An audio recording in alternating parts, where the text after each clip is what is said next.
people ask me what I attribute my success to, I say luck, hard work, and intuition. And intuition is very important, and either you have it or you don't have it. 81-year-old Leon Cooperman has spent his entire career picking stocks, and the payoff has been huge. Well, my friends call me Lee, and you can call me Lee. I spent my first 25 years in business with Goldman Sachs, 14 of which I was a general partner. And then I retired from the firm in 1991 to start Omega Advisors, which was a well-regarded hedge fund that I ran until 2018. Cooperman is now a billionaire, but he didn't come from generational wealth. Growing up, he sold tires and worked as an usher at the Lowe's Paradise Theater in the Bronx for 55 cents an hour. I probably am an embodiment of the American dream. My father came to America from Warsaw, Poland at the age of 12 as a plumber's apprentice. He had no education.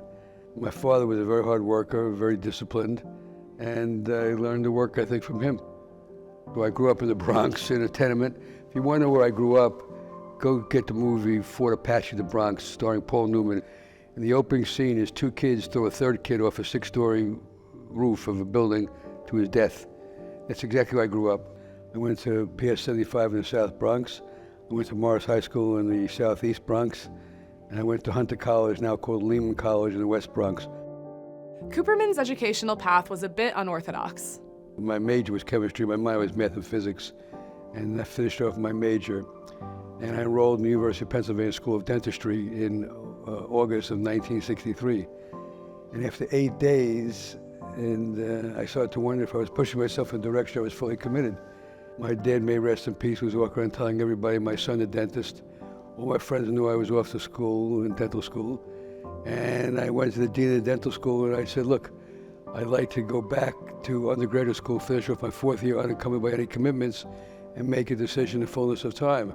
I feel I should be more committed before I pursue this course of dentistry for 4 years.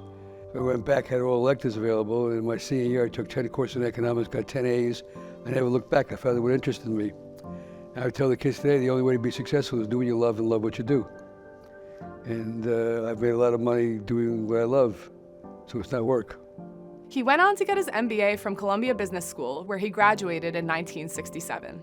I had no money in the bank. I had a student loan to repay. I had a 6-month-old child. I went to work the very next day, so I had no vacation. I had a lot of job offers. In part, I was a good student. I had straight A's in finance. I was awarded the Wall Street Journal Student Achievement Award. My professors thought very well of me.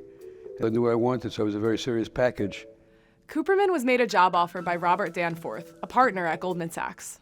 And I said, Bob, let me be honest with you. I'm dead broke. I have no money in the bank. I have a 6-month kid to support. But I liked everybody I met at Goldman, but I have 4 job offers for more money. And the offer was for $12,500 a year. And I said, do you think I can make $25,000 a year in 5 years? And he responded, if you work hard and keep your nose clean, I think you can do it. I said, okay, I'll take the job. Through this position, Cooperman became a Wall Street legend. Buy low and sell high. You know, value investing, that's my approach.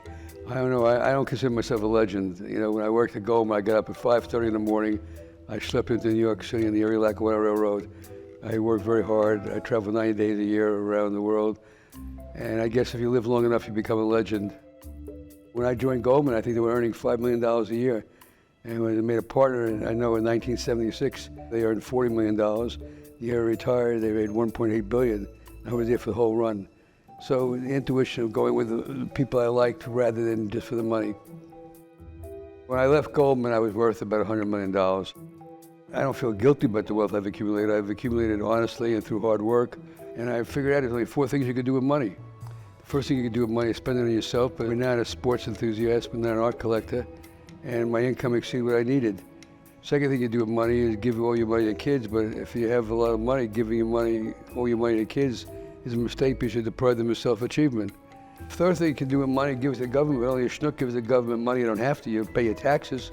You don't volunteer to pay more. And the fourth thing you do with money is you recycle back in society and try to make the world a better place. And that's what I've chosen to do with my money. It's the arts and education and health care and inner city kids takes up most of my charitable giving. There's no shortage of worthy causes. You know, I find that the only thing in short supply is money. Cooperman, who moved to New Jersey in 1968, has already given away several $100 million to various recipients. These gifts range from $100 million to Livingston, New Jersey's St. Barnabas Hospital, subsequently renamed the Cooperman Barnabas Hospital, to $50 million given to create the Cooperman College Scholars Program, which has sent over 1,000 young people from New Jersey's Essex County to attend universities across the country. His latest gift is a $20 million donation to the New Jersey Performing Arts Center in Newark, also known as the NJPAC, to build the Cooperman Family Arts Education and Community Center. The New Jersey Performing Arts Center is the country's most diverse performing arts center in terms of its audiences, its staff, and its programming. Located in Newark, New Jersey, a diverse city in an extraordinarily diverse state, we have a responsibility and an opportunity to serve so many different communities with concert events, with conversations, with education programs, with community activities, and we are in service to a variety of communities, not only in Newark, but throughout the state. I first met Lee Cooperman about a dozen years ago when I was early in the game as the CEO of this place, and education was the thing that changed the world for him. And he made a decision when he became wealthy to give back. His humility around his giving is the thing that I find so appealing and so attractive and so endearing. He doesn't make a big deal about it. He just does it.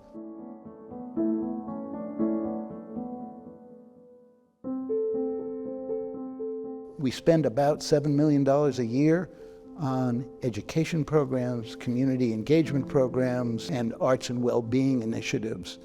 The financial return on those is almost non-existent. Do we depend on donors? Absolutely.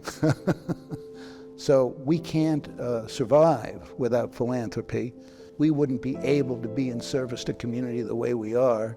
And that's one of the reasons that I appreciate Lee Cooperman so much, because he believes, as we believe, that philanthropy can change the world. After 6 years of planning, NJPAC received an award of nearly $200 million in Economic Development Authority tax credits, and a capital campaign that raised nearly $250 million. And that capital campaign helped us fund the education center that we'll be building, that Lee gave the initial gift to, and enabled us to build our endowment. Though Cooperman had been a longtime patron and donor, to secure his $20 million donation in 2018, NJPAC's president and CEO traveled to Florida to meet with him. I pitched him the idea of this education center. He paid attention to that pitch for about 15 minutes and then said, let's go have lunch. And by the end of the lunch, he said, I think this is something that we'll do. I'll let you know. And I went home, and on Monday, he called me and said, we're going to give you $20 million for this project. It was not a long process. What I've learned about Lee is he's a quick decider. Well, they were very committed, and they're very engaged, and I want to support winners. And I think he has a good dream, and he's very committed to what he's doing, and I want to support him. In all, the Cooperman Center will cost $70 million to build and will be completed and opened in 2027. So why is this transformation so important for the New Jersey Performing Arts Center? Being a catalyst for economic rebirth of our home city has been in our mission since the beginning of our creation. In fact, this is a continuation of our campus plan. So it's going to be this whole area That right here. whole area will be the residential development with the street level retail. Then across the street will be the Cooperman Center with two vistas coming out of the front of the building. One focused right here at the reimagined plaza, and the other window focused right down this street that we're creating between the high-rise and the mid-rise. Everything we're building is being built on parking lots. We are a city that is blessed or cursed with a lot of parking lots, so there is a lot of opportunity for new construction to occur without displacement. We are an under-resourced city here in Newark, and the types of initiatives that we're going to be able to deliver to the community for free, we hope will be life-enhancing and sometimes life-changing. We reach 100,000 kids and families every year with the existing education and community and arts and health programs that we're doing. Those numbers will exponentially get bigger once the Cooperman Center opens. My whole career in Wall Street was trying to find and pick stocks. So in the philanthropy, I'm trying to pick people who don't have financial resources but can use the financial resources to execute their dream. Cooperman hopes that the generations to come after him will follow in his philanthropic footsteps. Be a capitalist with a heart. The best economic system is capitalism. Very few people are looking to get out of this country, but there are many people looking to get into the country, which is a function of our economic system. And what's going to happen to his money when he's no longer around to spend it? The proud father is leaving that up to his children and grandchildren to decide. My legacy to my kids is what I don't give away in my lifetime. It all goes into a foundation, and they'll give it away. And give them the ability to give away $50, $60, $70 million a year is a very nice gift. And if they find working as one foundation cumbersome, we have my code for not getting along, because they have different interests, that they can go their separate way. And much to my pleasure, they basically say there's no reason to even think that way. We want to work together.